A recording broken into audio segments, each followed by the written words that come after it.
वाहिगुरु जी का खालसा, वाहिगुरु जी की फतेह। दुनिया में आपने बहुत से शहीदों के बारे में सुना होगा, लेकिन साहिबजादों जैसी शहीदी दुनिया में कहीं नहीं है। दुनिया के किसी इतिहास में ये बात दर्ज नहीं कि किसी परमात्मा रूप पिता ने अपने चारों पुत्र सत्य और धर्म के लिए कुर्बान कर दिए हों और कहा हो कि मेरे तो अभी लाखों पुत्र जीवित हैं। जब तक खालसा रहेगा, गुरु के पुत्र जीवित रहेंगे, उन्हें दुनिया की कोई ताकत खत्म नहीं कर सकती। जैसे वजीर खान ने छोटे साहिबजादों को पहले दिन डरा कर लालच देकर दबाना चाहा, लेकिन वह नहीं दबे, क्योंकि दबता वही है जो कमजोर हो, जिसमें कोई खोट हो। लेकिन साहिबजादे तो मन से बलवान थे, उनमें कोई भी खोट नहीं थी। वह तो सत्य की मूर्त थे, परमात्मा का रूप थे।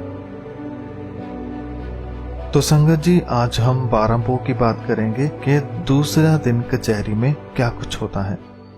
संगत जी, कल हमने 11 पो का इतिहास देखा, जिसमें पहले दिन साहिबजादों को कचहरी में बुलाकर बहुत सारे लालच दिए गए। आज दूसरा दिन था। दादी जी ने फिर से साहिबजादों को तैयार किया और बहुत सारा प्यार करके कचहरी में भेजा और कहा, जाओ अपने पिता का नाम रोशन करके आओ। आज जो भी तुम करोगे वह इतिहास होगा। मैं तुम्हारा यहाँ इंतजार करूंगी। उधर वजीर खान ने आज मलेर कोटला के एक नवाब को बुलाकर रखा था, जिसके भाई और भतीजे की चमकौर की जंग में मौत हो जाती है। वजीर खान सोचता था कि मैं इसका बाद में इस्तेमाल करूंगा।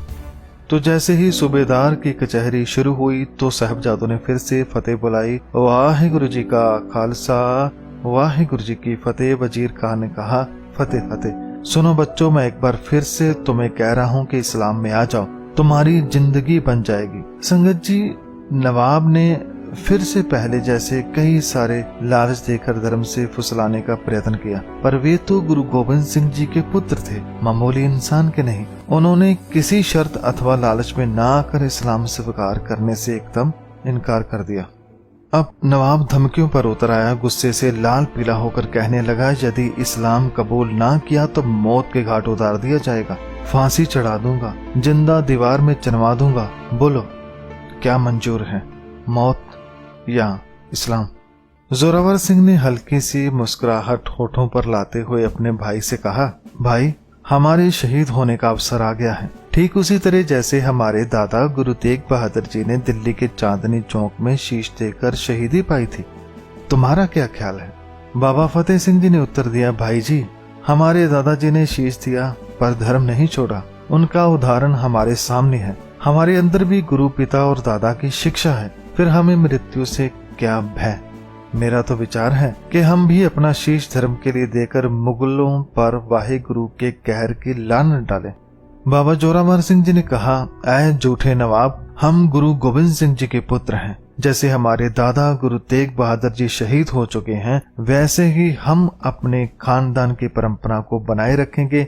हमारे खानदान की रीति है, सिर जावे न जावे, मेरा सिक्खी सिदक न जावे। तब वजीर खान को बहुत ही क्रोध आया। उसने मलेर कोटले के नवाब से पूछा कि आपका क्या ख्याल है? आपका भाई और भतीजा भी तो गुरु के हाथों चमकौर की जंग में मारे गए हैं। मैं चाहता हूँ कि आप इस अवसर को जाने न दे। अब आपके पास शुभ अवसर है, आप अपने भाइयों का बदला ले।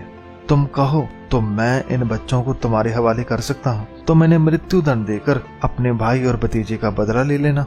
मलेर कोटले का नवाब पठान पुत्र था। उसने मासूम साहिबजादों से बदला लेने से साफ इनकार कर दिया और कहा, इन बच्चों का क्या कसूर है? यदि बदला लेना होगा तो इनके बाप से लूंगा। इन बच्चों को मारना मैं बुज़दिली समझता हूँ और मैं तो यही कहूँगा कि इन बेकसूर बच्चों को छोड़ दीजिए। सब दरबारी इस बात पर हाँ का सिर हिलाते हैं कि सही है, बच्चों और बुजुर्ग माता को छोड़ देना सही है। इससे पहले के दरबार में मलेर कोटला नवाब का असर होता, सुचानंद फिर से उठकर एक नई चाल चलते हुए दरबार में अनेकों भांति के खिलौने रख देता है और साहिबजादों को कहता है कि इनमें से आपके पसंद वाला खिलौना कौन सा है। तो साहिबजादों ने उन खिलौनों में से धनुष्यबाण, तलवार इत्यादि अस्त्र शस्त्र रूप वाले खिलौने चुने और कहा, ये हमारे खिलौने हैं।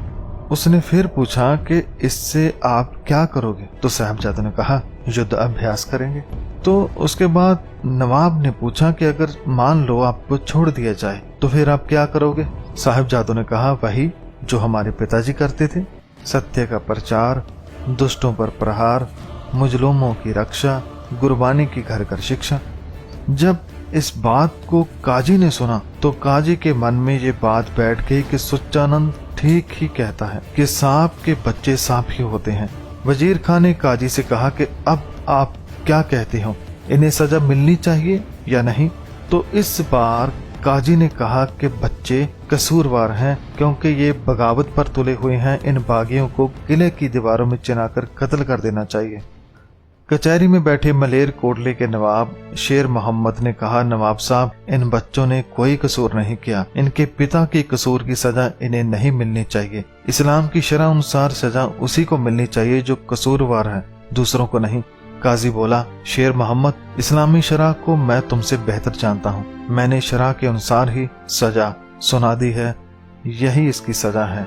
दरबार में सभी एक दूसरे से बहसने लगते हैं और नवाब जोर से चिल्लाता है कि फतवा दिया जा चुका है और कल इन्हें दीवारों में चिनवा दिया जाएगा।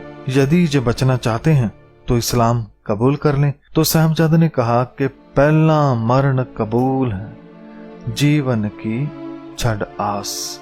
ऐ नवाब, मरने का डर हमें मत दिखा। हम तो पैदा ही शहीदी के लिए हुए हैं और हमें शहीद होने पर गर्व है। ये खबर पूरे नगर में पहुंच जाती है कि वजीर खान पागल हो गया है, जो छोटे छोटे बच्चों को मारने जा रहा है। इसकी खबर वजीर खान की पत्नी को भी लगी। उसकी पत्नी ने कहा कि ये आप क्या कर रहे हो, आपको क्या हो गया है जो मासूम बच्चों पर इतना जुल्म कर रहे हो? तो वजीर खान ने कहा कि तुम मुझे मत समझाओ कि क्या करना है क्या नहीं। ये बच्चे कल बड़े होकर हम पर ही बगावत करेंगे, इसलिए कल से बेहतर है इन्हें हम आज ही खत्म कर दें। वजीर खान की बेगम ने बहुत समझाया, लेकिन वजीर खान कुछ सुनने को तैयार नहीं था। ऐसा भी कहा जाता है कि नगर के कुछ लोगों ने भी आकर वजीर खान से बात की कि ये फतवा रोक दिया जाए। वजीर खान ने जूठे से दिलासा देते हुए कहा कि हाँ, हम इस पर जरूर विचार करेंगे। उधर साहिबजादे फिर से दादी माँ के पास पहुंच जाते हैं तो वह दादी माँ को पूरी बात बताते हैं। दादी माँ ने साहिबजादों को गले से लगाया और कहा, पुत्रो, लगता है हमारा साथ यहीं तक का था। तो साहिबजादों ने कहा, दादी माँ, फिर तो हम भी शहीदों में गिने जाएंगे। दादी माँ ने उन्हें गले से लगाया और कहा, चुप रहो और वाहिगुरु का नाम लो। उधर मोतीराम मेहरा भी दूध लेकर आता है। भाई मोतीराम कहता है कि सारे नगर में फतवे के चर्चे हैं, काश मैं कुछ कर सकता, लेकिन वह वजीर किसी की बात सुनने को राजी नहीं।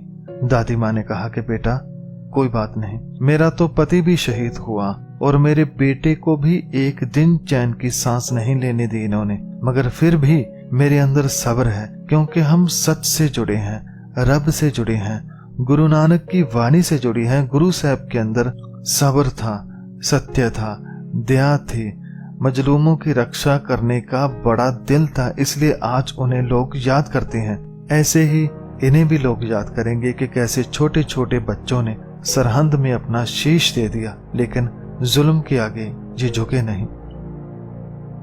छोटे साहबजादों ने कहा कि दादी माँ, हमें गर्व है कि हम आपकी शिक्षाओं पर खरे उतरे, दादाजी और पिताजी के नाम को गिरने नहीं दिया।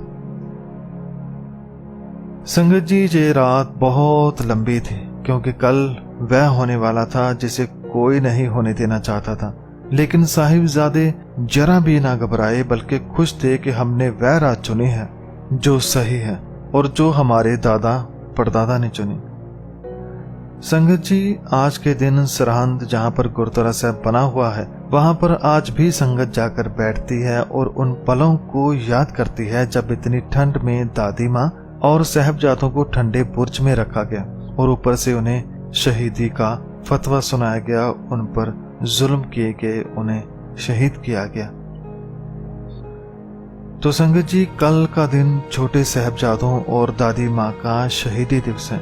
मैं साहबजादा जोरावर सिंह, साहबजादा फतेह सिंह और माता गुजर कौर जी के चरणों में बारंबार प्रणाम करता हूँ, कोटि कोटि नमन करता हूँ।